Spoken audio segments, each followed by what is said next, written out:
visitors called Kachinas. These Kachinas also saved the Hopi Indians when their continent threatened to sink. These heavenly beings, the Kachinas, were the teachers of the Hopi.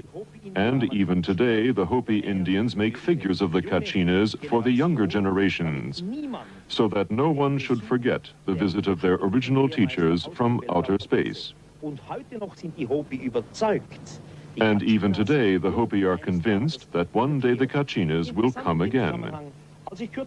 In this connection, it's interesting that a short time ago I showed White Bear, one of the oldest members of the Hopi, pictures of the Maya cities Tikal and Palenque. He was beside himself with excitement and said, "We understand that. Our ancestors built that under the guidance of the Kachinas."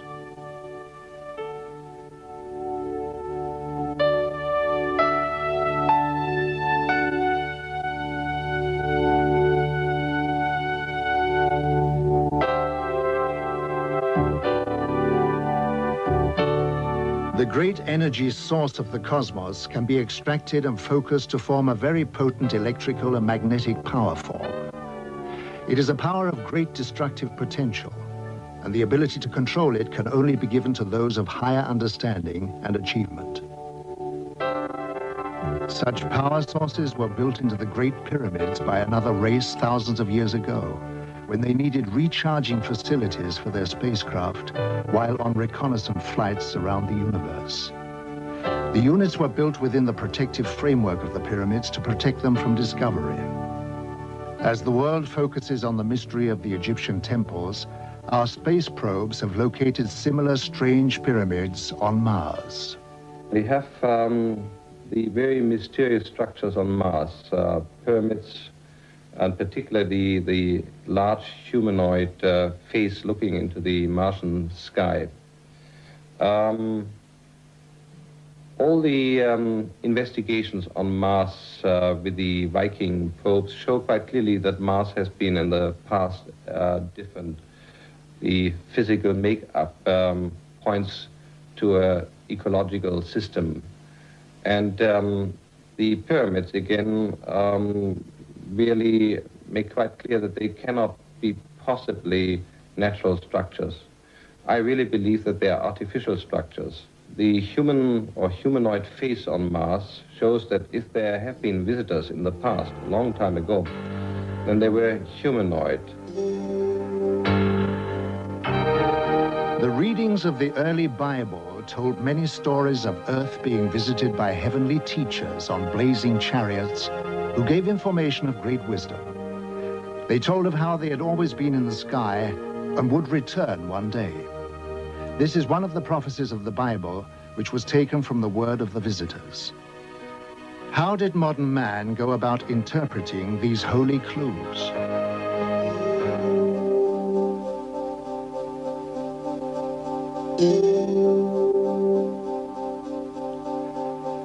So we turned our faces towards the heavens, in the hope of finding a deeper understanding of ourselves, to participate in the quest for universal knowledge, and to hold out our hands in the search for possible cosmic neighbors.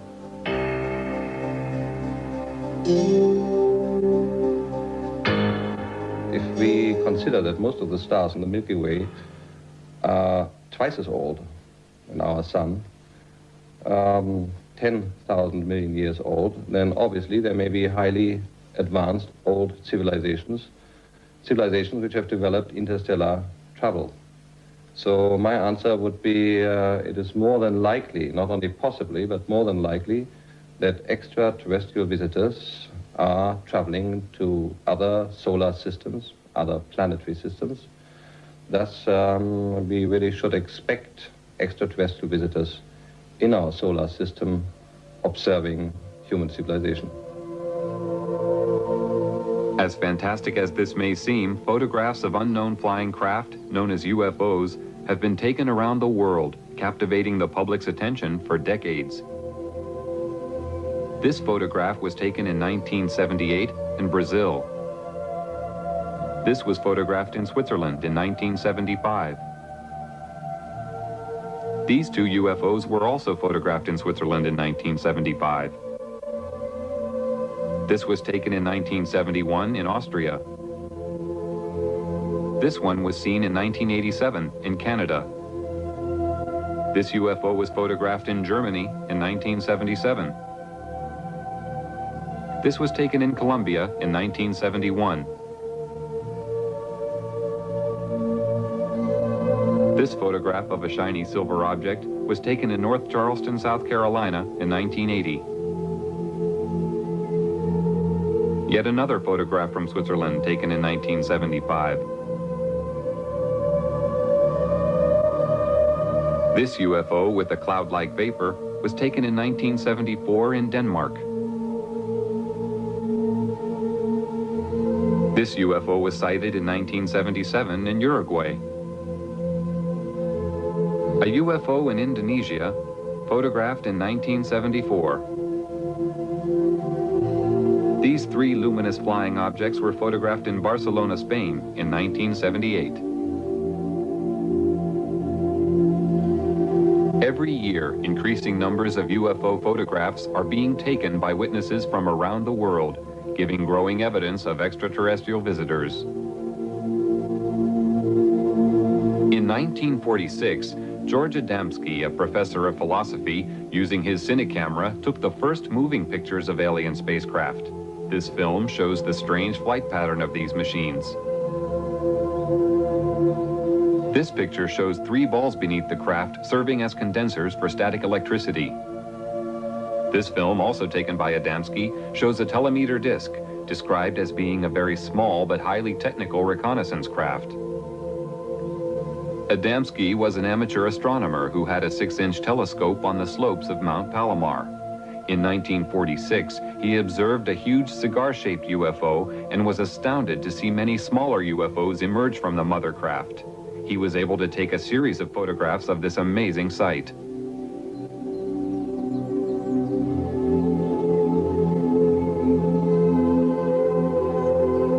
After taking many photographs of these alien flying machines, an event took place which would change the course of Adamski's life.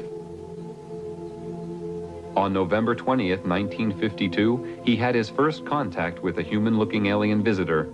Adamski was walking in a desert canyon in California when he came face to face with an extraterrestrial standing beside a landed spacecraft. The alien told Adamski that the meeting was not by accident and that he had come to give a message. He warned of the danger we were creating by exploding nuclear weapons. He said that the human race had no idea of the very powerful and deadly long-term effects we were creating, which could not only destroy ourselves, but also our planet, and that the continued use of such weapons could eventually endanger our cosmic neighbors. Adamski was asked to spread this message. The alien visitor promised that he would return and meet Adamski at a later time. Adamski was later taken for flights into space, where deeper, more meaningful messages were given to help the human race to understand another point of view of our world. Adamski devoted his time to spreading the visitor's message and was later joined by a Danish Air Force Major, Hans Petersen. Well, you see, after the contact in the desert, George had an inner feeling that this was not the end of it. On one of his flights, more flights, but one particular he was taking on board a mothership, which is a very, very large ship, was taking all the other vehicles into our atmosphere. And in there, he met a lot of people, and he met an old man, so to speak, a wise man, who told him a lot of why they were here and what we did wrong here on Earth.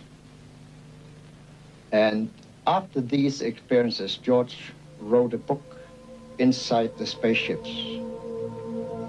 In this book, Adamski described in detail the very advanced technology used in the spaceships, including technical information on the magnetic and gravitational propulsion systems, which work on a power found throughout the universe. He also described a magnetic pole running through the center of the ship that was also a very powerful periscope, which could observe both above and below the craft with great magnification.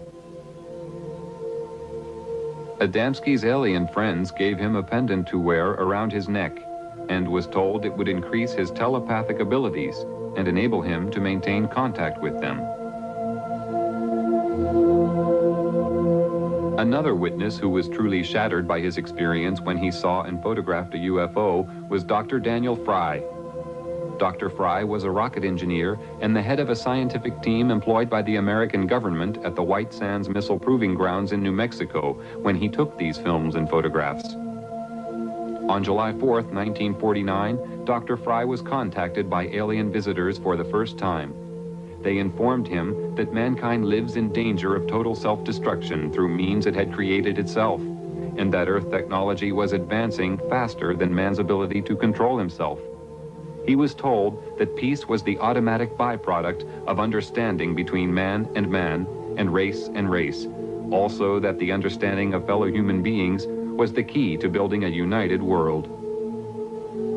The most significant experience that I had is probably the finding out of the major purpose for this invasion, so to speak, was to keep this planet alive, that we're approaching an area of controversy which could result in the displacement of all humanity, because we had learned how to do that without learning how to get along with each other. When those among you responsible for your scientific achievements realize the significance of the destructive forces you are creating, only then will you understand that you are destroying your living planet, which is responsible for your very existence.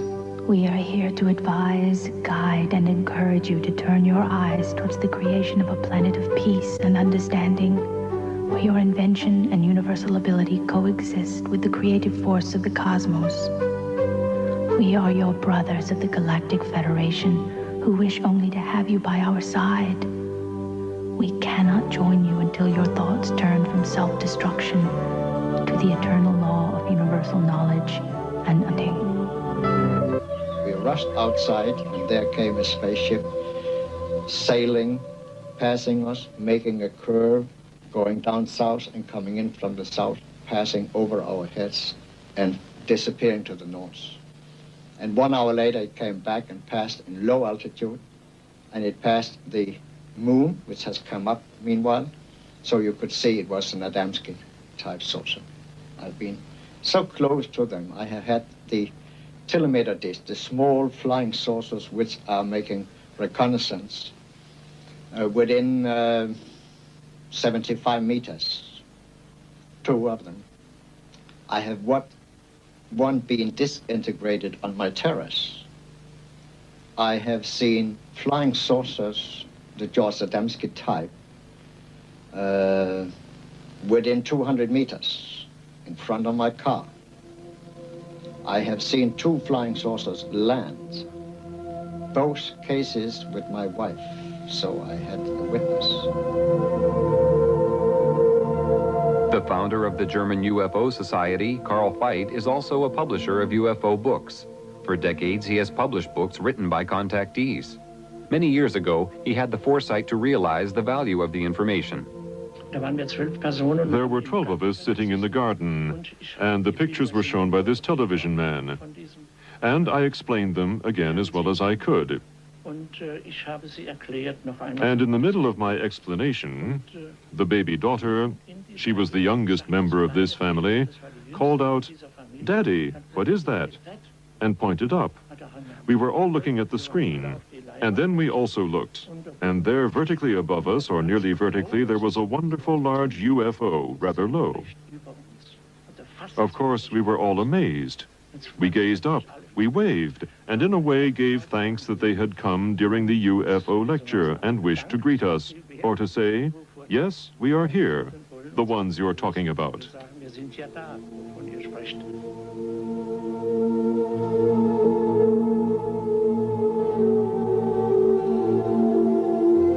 Tony Dodd is a retired British police sergeant who had a close encounter with a UFO. Since that time, he has become the Director of Investigations for Quest International, Europe's largest UFO investigation organization.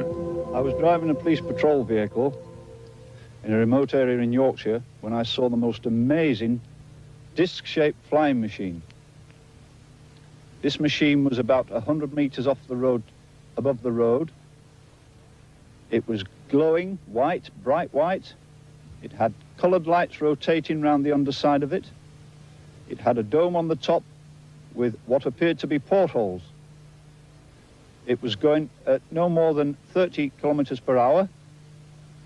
But the strange thing was that it was making no sound. It was the most amazing thing I've ever seen. This was no doubt a real UFO. I'm convinced of this. It did not resemble anything that we have which is flying around in the sky. It had an effect on my police car radio. It blanked out the transmissions with a very heavy static effect. The object moved away from us and disappeared into the distance and appeared to land in a forest on a hillside.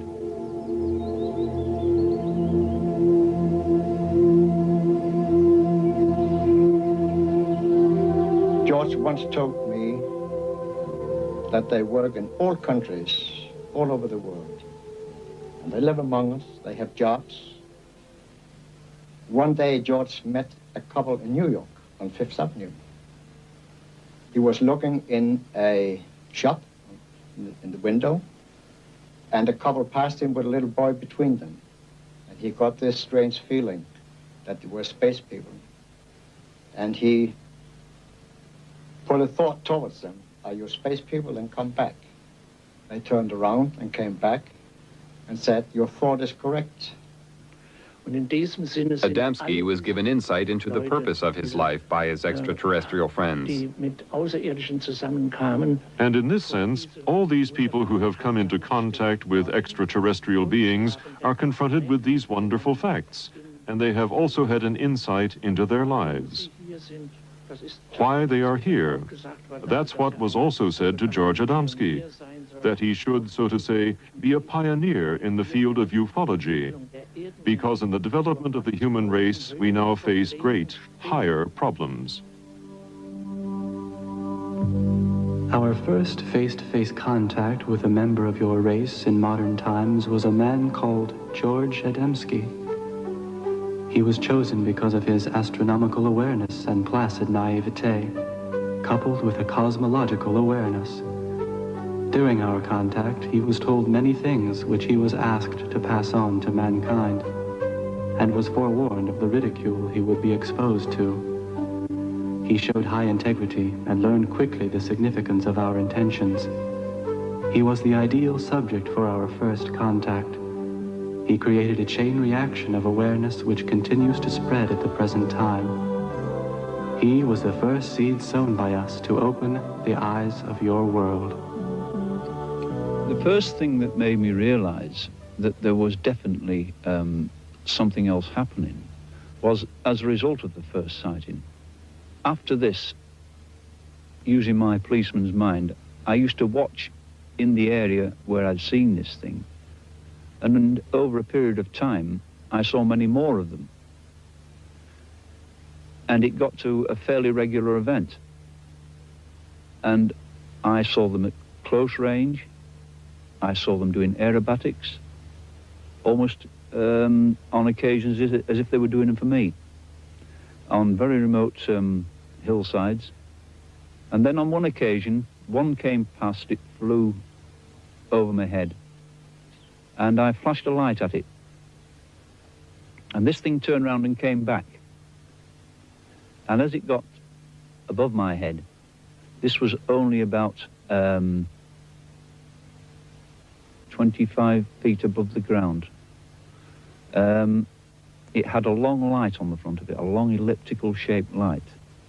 And as it got to my position, the light increased in intensity, went down, and then increased intensity and went down again, almost as if it was signaling me back. And then it turned and flew off again. I knew at this time this was an intelligently controlled machine who was acknowledging my signal. I was certain before this time that there were alien craft flying around, but this particular incident really convinced me of this. So where are our alien visitors coming from? Or is it possible that they've been here all the time? If so, where?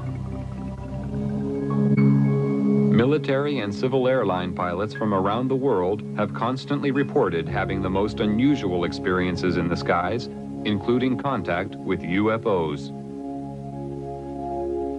On September 19, 1979, a UFO followed a military aircraft over Germany. This is a close-up of the object. This B-52 Canberra bomber was flying over Edwards Air Force Base in California in 1954 when a UFO was seen near the aircraft.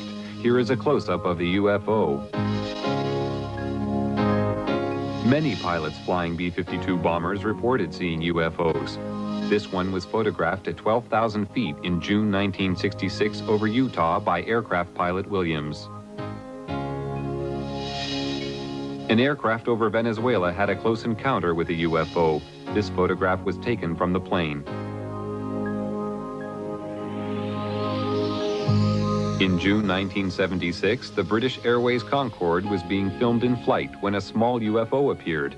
After maneuvering around the plane in a manner that indicated intelligent control, the UFO flew off at great speed. This was witnessed by the whole crew. Here is a replay in slow motion.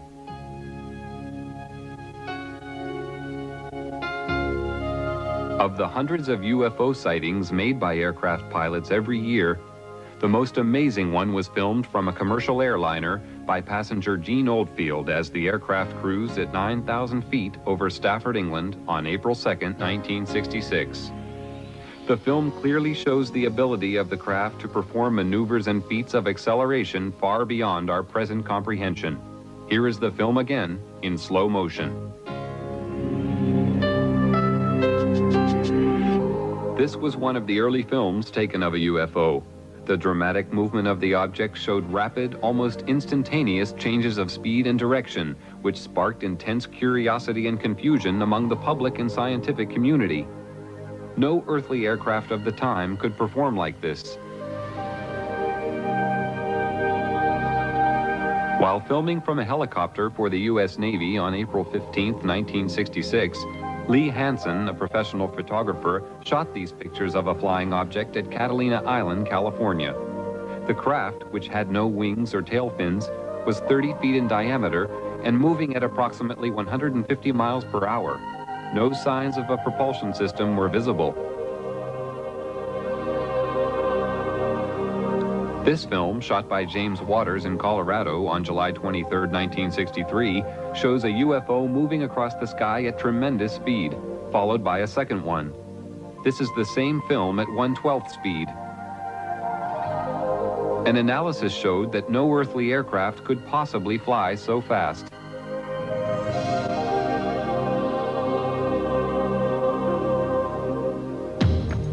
In late December 1978, a record number of UFO sightings were being reported by radar operators and pilots in the area of Wellington, New Zealand. Just before midnight on December 30th, 1978, Quentin Fogarty, a reporter, and a television team took off in an Argosy aircraft to fly to Christchurch. Shortly after takeoff, Fogarty was informed by ground radar that they were being followed by several UFOs. During the 50-minute flight, UFOs were seen and filmed by the crew. The UFOs were described as having a luminous base and a transparent top. The objects were performing incredible aerobatics. This movement was captured on a single frame of film.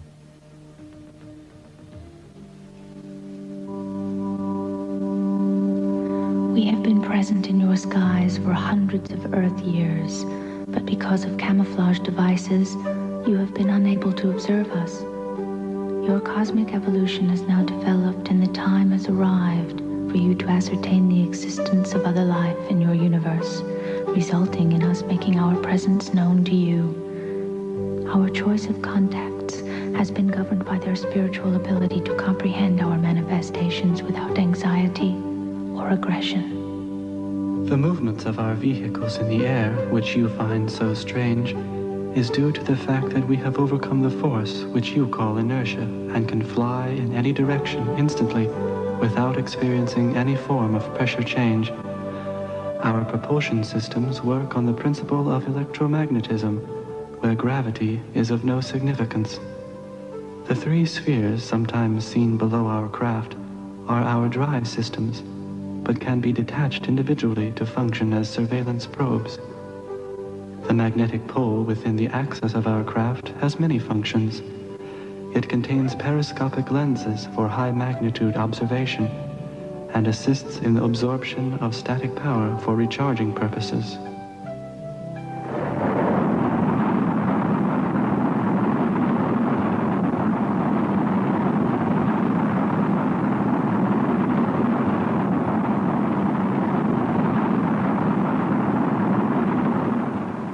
It seems to me quite clear that a humanoid civilization will very likely try to find other humanoid civilizations in the Milky Way, if we just take the Milky Way as our place for travel. I'm not talking about extragalactic civilization now. The possibility of finding humanoid civilizations would always be of interest. Just like our astronauts, if we send them away in the search for life, we'll very likely try to find life which is a kind which is similar. If an astronaut has a chance to visit a planet where there's plant life or insect life, or another planet where there's humanoid life, he very likely will travel to the planet where there is humanoid life. And so it should not surprise us that the extraterrestrial visitors are always described as being humanoid. The following sequence of photographs and film was taken by the astronauts. While in space, they had many encounters with UFOs that are now being revealed for the first time after decades of secrecy. On the Gemini 4 spaceflight on June 3, 1966, astronaut James McDivitt took a photograph of this cylindrical object. On the mission of Gemini 7, astronaut Frank Borman reported seeing these two objects flying in formation. On the Mercury 1 mission on February 20, 1962, John Glenn took this picture of two glowing objects. On the Gemini 11 mission, September 13, 1966, Pete Conrad and Richard Gordon observed a cluster of UFOs alongside their craft. They described them as large and very bright. During the Apollo 11 mission in July 1969, Neil Armstrong and Buzz Aldrin saw these two UFOs, which were in orbit around the moon. The astronauts filmed the extraordinary glowing objects from the Apollo 11 spacecraft and reported to Johnson Space Center in Houston, Texas, that the UFOs even accompanied them to the moon.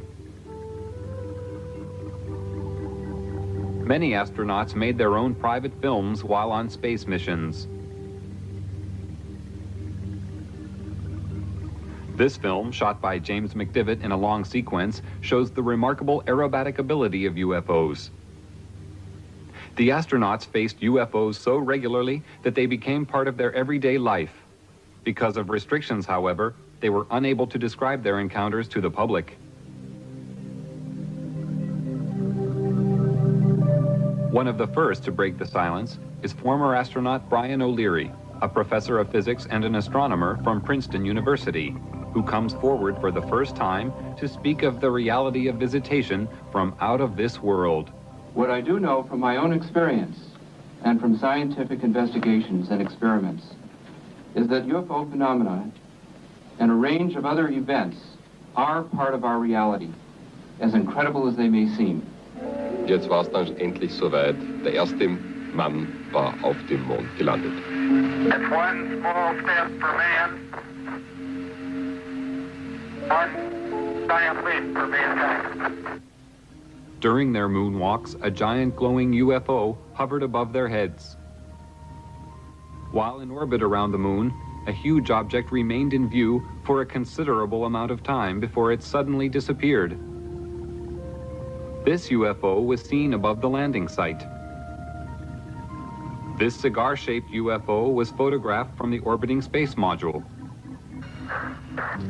Down to the bed. And that may have been a small deal, but that's a long. On this very first trip into the unknown, the astronauts repeatedly reported to Mission Control that they were being escorted by unidentified flying objects. After landing on the moon, the astronauts stated that the UFOs were still present in the distance, hovering near a large crater. They were well aware that they had been observed throughout their entire mission. It's also like sundown again. Yeah, powder. I was strolling on the moon one day in a merry, merry month of December. No, May. May's the month. May, that's right. May is the year of the month. When, much to my surprise, a pair of lovely eyes. Hello, Ryan. It's Houston. Hi there. We lost you for a while. Yeah, we sure did.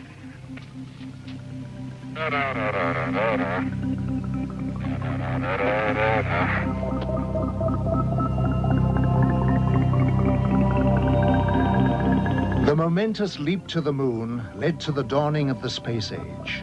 Space travel opened up endless opportunities for mankind to explore new frontiers.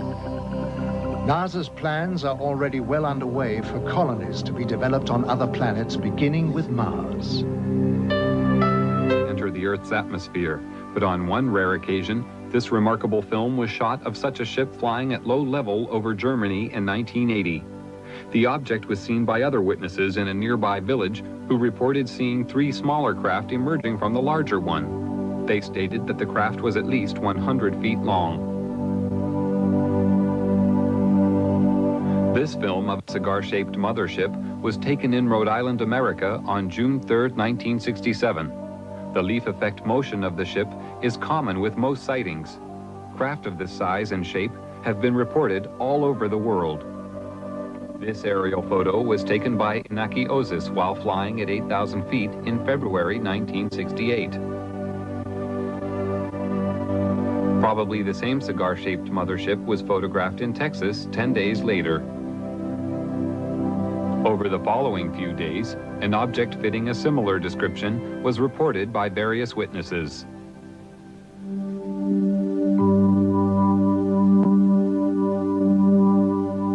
Life aboard our motherships is ruled by a mixture of self-discipline, love of each other, and the merging of all spirits into one. Every need is catered for in respect of rest, recreation, and meditation of the soul. Illness does not prevail, but analyzation and antidotal equipment is always ready in case of unexpected or unknown space microbes attacking the craft or our bodies. Our food is comprised of a rotation of the many choices available on our own planet, but does not include the flesh of other life forms. We do occasionally take the fruit of certain organic trees and shrubs found on other planets, but only when they are known to be totally safe and pollution-free. Our water on the craft is produced by cosmic conversion. All byproducts are disposed of by the disintegration of the composite molecules. The psychological spirit of each of us is at one with the elements which surround us. And when we are at one with our universe, we are at peace. My personal views on UFOs are that these are alien-piloted vehicles. When I say alien, I mean alien to anything we know. That possibly they come from other worlds, but I think it's highly likely also that they come from other dimensions, other time spheres. And that there isn't one type of alien coming here. There are probably many of them, all from different areas. When people report these things, we get such a variety of things reported, so many shapes, so many forms, and this appears to cause the confusion because there is such a variety of these things. But really speaking, if these things are visiting us from a whole host of different areas, one would expect them to be different forms, different machines. And I think this personally is the answer to it.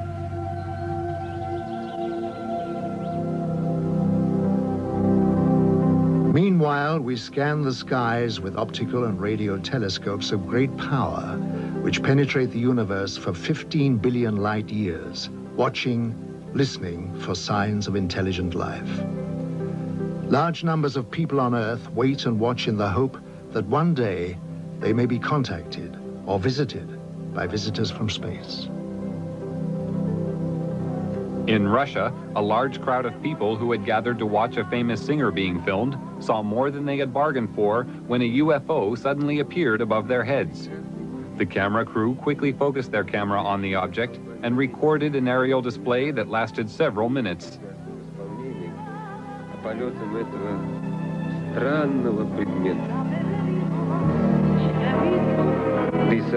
The crowd found this more intriguing than the singer. Even she eventually stopped singing to watch the UFO. Numerous UFOs are seen over Russia regularly.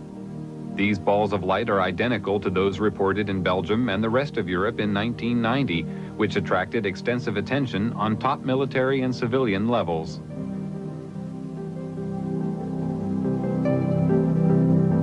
In April 1990, this cigar-shaped UFO was filmed over Russia by an amateur. These flying objects are now acknowledged by the Russian military as being alien flying machines. The nucleus, the authentic nucleus of the UFO phenomenon must be our research field, and that is certainly worthwhile. However skeptics may talk about the UFO phenomenon, whether they call people who have encountered psychopaths or even scientists who concern themselves with UFOs as cranks, we simply have to accept, if we inform ourselves, that there's a small percentage of absolute authentic cases which represent the UFO phenomenon. And we must continue to investigate this nucleus. It will be worthwhile. When I first saw my UFO, I always quote my UFO now, you've got to bear in mind I was dealing with something like this with the clinical mind of a policeman. So my immediate reaction was, well, what makes a thing like this tick? How does it go? How can you get an enormous machine like this which doesn't make sound? Why does it look so beautiful? Why did I see it? Why was it there? There's so many whys. And I knew I had to find out answers to these things. It was very, very difficult. There was no easy way of finding an answer to something like this. But it seemed to me that things naturally came my way. I started to receive reports from people as it became known I was interested in this subject. And then I had so many other incidents following this of close encounters. It was quite amazing, really, because these things seemed to know where I was, even when I wasn't on the initial hillsides where I found them. I had occasions when I would be driving down a country road, then suddenly one of these things would be in the sky, flying alongside me very close. And it was almost a cat and mouse game. And I had nothing but no fear. Never any fear, because there was never anything directed towards me which would indicate there was any hostility. And so I got a sort of affection for them. I had to keep thinking, what kind of technicians put something like this together? Because it was such an amazing thing. But I knew that this thing was not from here. For the past 45 years, people from every country have reported seeing UFOs. The descriptions of these objects have been all too similar, despite the fact that the witnesses live thousands of miles apart. Witnesses include astronauts, pilots, scientists, and police. Even presidents of the United States. Jimmy Carter and Ronald Reagan have spoken openly about their seeing UFOs. Since 1945, an estimated 5 million UFO sightings have been reported from across the world. Most sightings are of singular objects, although many are of 2 or 3. In some cases, large formations have been spotted. The greatest number of UFOs usually appear after 9 p.m. Although a large percentage of these sightings can be explained as natural phenomena, many cannot. Thousands of people are asking questions: what are these UFOs? Where do they come from? Why can't I see one? Why are they here? And more people want to communicate with the extraterrestrials, to learn more about them, get to know them, to understand. 20th century, the winds of change began to blow. Events were to take place which would change the course of mankind forever. The atomic age had arrived.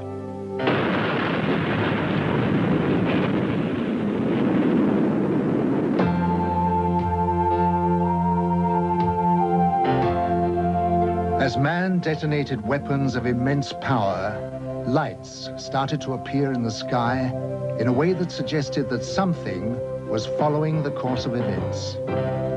The shattering thought imposed itself that we were perhaps not the only inhabitants of the universe.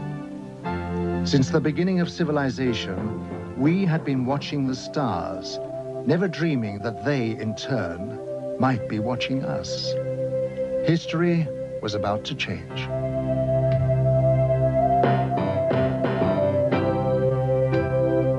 Because these lights appeared suddenly in the sky over Washington on July 20th, 1952, moving from the White House to the Capitol, hundreds of people witnessed the extraordinary event, and it left them stunned.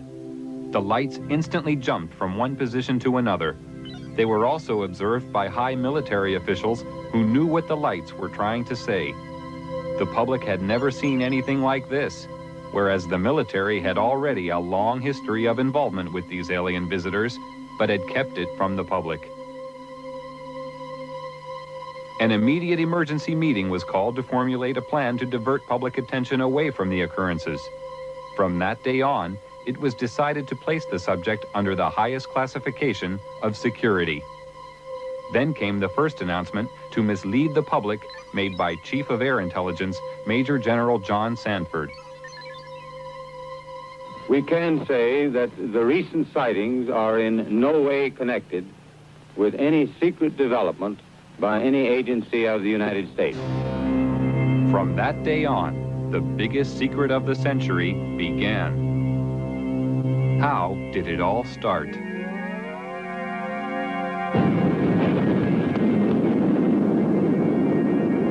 After the first atomic bomb was detonated, more tests were made of the effects on the environment and human subjects to gauge the degree of contamination unleashed.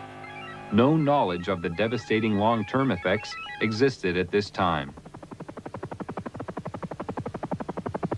Here in New Mexico, an army base close to a small town called Roswell became the focus of attention on July 2nd, 1947, when Bill Brazel, a farmer, found a crashed disc-shaped craft on his land.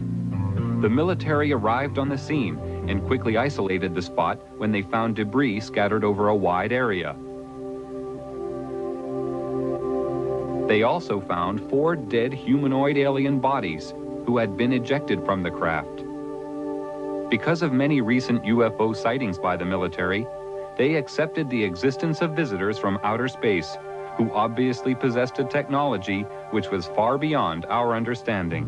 Now, for the first time, they had tangible evidence and were eager to learn its secrets. Roswell was the home of the 509th Bomber Wing, the sole American atomic bomber group. Major Jesse Marcel, an Army intelligence officer, was engaged on the recovery operation and asked Walter Haught, the Army Public Relations Officer, to prepare a story for the local newspaper. He told me to prepare a release with basically the information that he gave me over the phone. When it was done, to take it into community and hand deliver it to the 4 news media we had in Roswell at that time, which is what I did. The story was published in the local paper.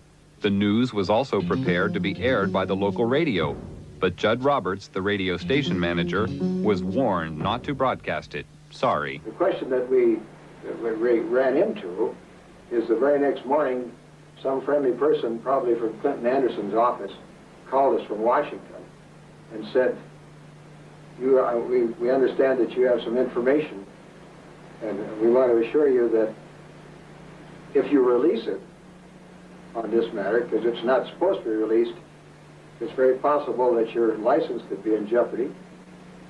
And so we suggest that you not do it. And he said, when I mean in jeopardy, like maybe 3 days. Preparations were made at Roswell Army Base for the transport of the wreckage. Robert Shirkey witnessed the secret handling of the parts. They came in the front door, straight down the hallway, and right out onto the ramp to climb into the airplane. And these were the people that were carrying parts of the crashed flying saucer at that time, UFO today, that I got to see. And that was the only thing I got to see. And it was very short, very quick. Colonel Blanchard, in order to get out of their way, had backed into the doorway of the ops office. And I stepped up to him and I said, Colonel, turn sideways. I want to see too. On instructions from the Pentagon, Thomas Jefferson DuBose and General Ramey created a cover story saying the crashed object was a weather balloon. We used them in order to assuage the curiosity of the press. The wreckage was loaded back onto an aircraft and flown out under cover of great security and secrecy to Wright-Patterson Air Force Base. The pilot kept silent for several years, but informed his wife after the story appeared in a newspaper. I guess now that they're putting in the paper, I can tell you about this. I wanted to tell you for years. He said, I want you to read this article because it's a true story. And I not only know that it's true, but I'm the pilot who flew the wreckage of the UFO to Dayton, Ohio.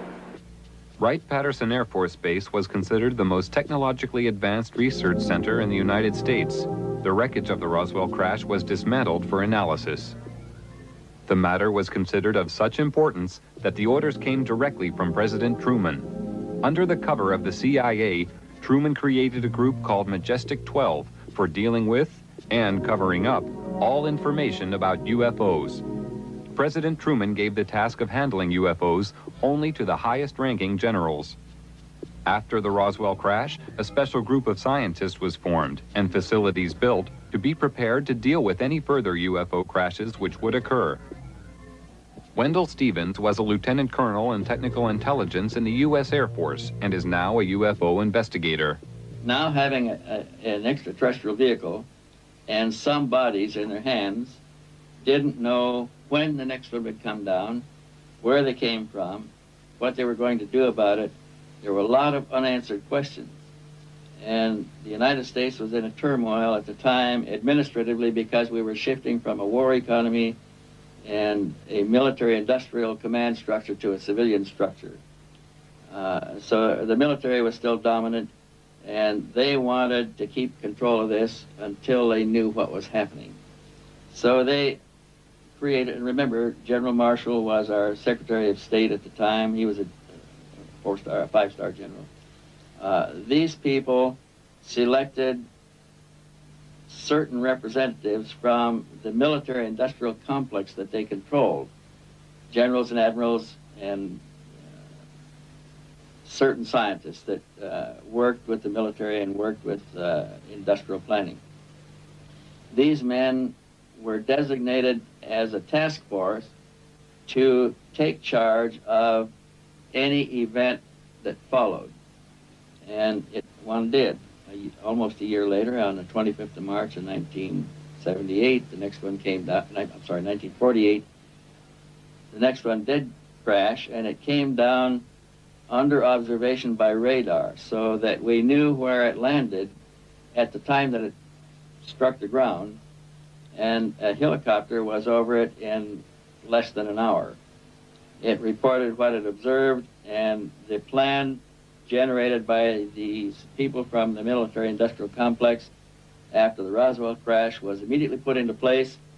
All of the generals and admirals and advisors and scientists were contacted and ordered to proceed to a base in Colorado, where they were picked up and driven to the crash site. Now, all of these men have gone to the scene to see for themselves what an alien vehicle looks like, and they were going to advise General Marshall directly, who was controlling everything from remote position for telephones on how to proceed. And when an operation is that big, you can't cover everything up. We discovered that the owner of the property where the vehicle came down was arrested in his house with his family, and they were kept in the house for 4 days, not allowed to go outside or anything. All the roads in the area were blocked, all access was closed. People that lived close enough to know something about it were kept in their houses. Now, if it never happened, then this evidence wouldn't exist. But now we are finding solid evidence that something strange did happen and that these events actually took place. Then we found people who observed the recovery of the craft from a distance, that saw the task force moving across off roads over country to a secure military facility at Los Alamos. And with these leads, we were able to turn up other witnesses, all of whom had been sworn to secrecy by their superiors at the time they participated in these events. And only a few of them would talk to us, and only on condition that they not be identified because of their vulnerability. What happens in a case of violation of security oaths of this nature, they could lose all pay and allowances due or ever to become due. They could be imprisoned. They could be fined a lot of things that none of them could stand. Through Secretary of State General Marshall, the security of the UFO situation was intensified. A closer relationship developed between the military and Majestic 12. As time passed, the power of Majestic 12 grew stronger. Virgil Armstrong was an intelligence officer with the CIA and worked with highly classified assignments. He retired with the rank of major. I received documents which said that a UFO had landed in the middle of White Sands, New Mexico proving grounds, and that this object was inert, was under surveillance, and would be kept under surveillance until they could determine whether it was hostile or friendly. It later turned out that it was friendly in that the occupants were dead, and when we got aboard, there were 5 bodies. The bodies were diminutive in size, in other words, 3.5 feet. The largest one was just under 4 feet. 2 of them were obviously the commanding officers because 2 of them wore epaulets on their shoulders. Later turns out that they were all male. When we flew them back to Wright-Patterson, of course, the examination, physical examination, and the autopsy, of course, revealed that they were indeed all male. From descriptions given by several witnesses, the aliens have very large eyes, a small nose, and a small mouth. They are usually about 3 feet 6 inches in height and have no body hair.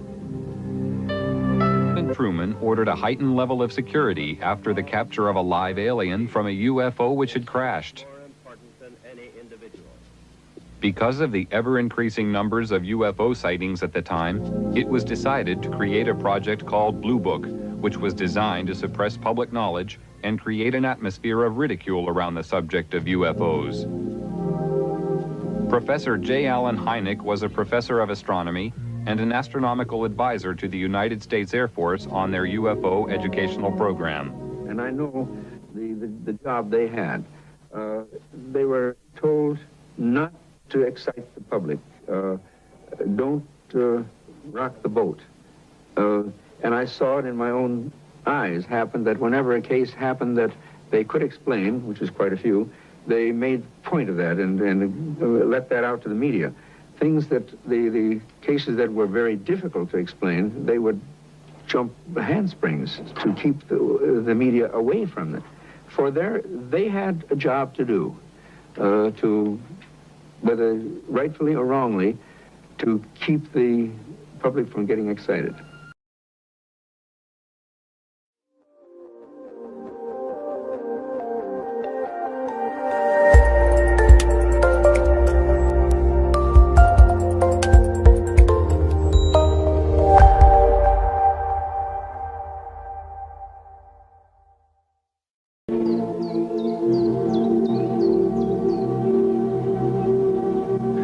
Ancient Indians of Peru were a highly advanced civilization who lived thousands of years ago in the jungle of South America. Their traditions speak of visiting spaceman, At their reservations are the amazing Nazca lines, which are etched into the earth and which are acknowledged as being aircraft runways and landing sites.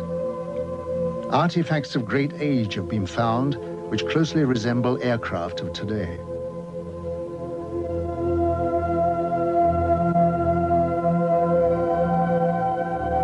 The sensational crop formations of England have generated great interest, and the question has to be asked if there is any connection with the etching in Peru.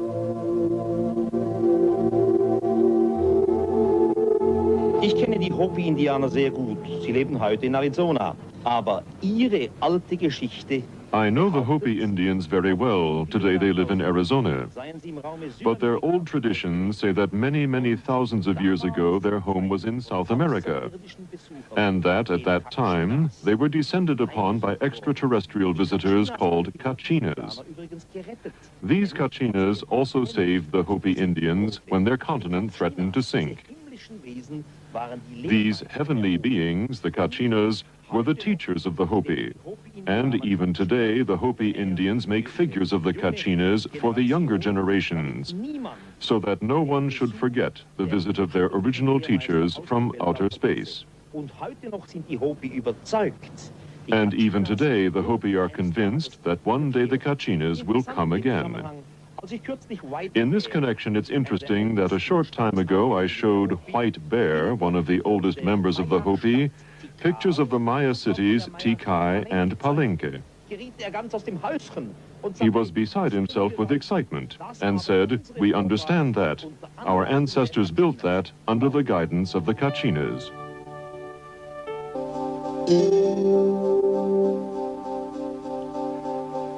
So we turned our faces towards the heavens in the hope of finding a deeper understanding of ourselves, to participate in the quest for universal knowledge, and to hold out our hands in the search for possible cosmic neighbors.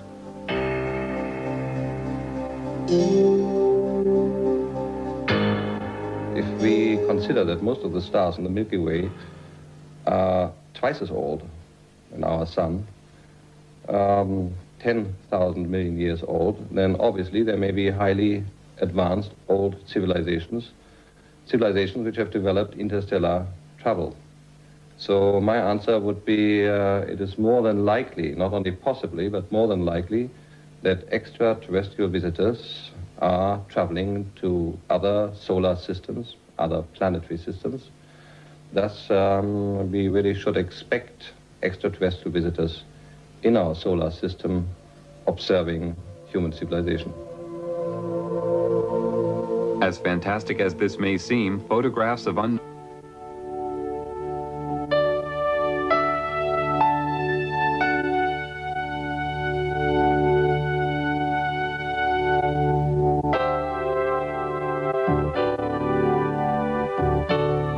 The great energy source of the cosmos can be extracted and focused to form a very potent electrical and magnetic power form. It is a power of great destructive potential, and the ability to control it can only be given to those of higher understanding and achievement. Such power sources were built into the Great Pyramids by another race thousands of years ago, when they needed recharging facilities for their spacecraft while on reconnaissance flights around the universe. The units were built within the protective framework of the pyramids to protect them from discovery. As the world focuses on the mystery of the Egyptian temples, our space probes have located similar strange pyramids on Mars.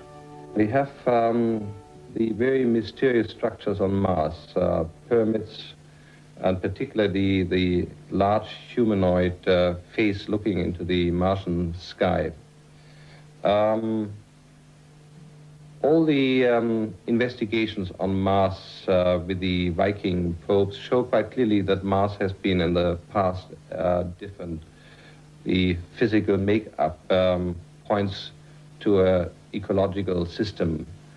And the pyramids, again, really make quite clear that they cannot be possibly natural structures. I really believe that they are artificial structures. The human or humanoid face on Mars shows that if there have been visitors in the past, a long time ago, then they were humanoid.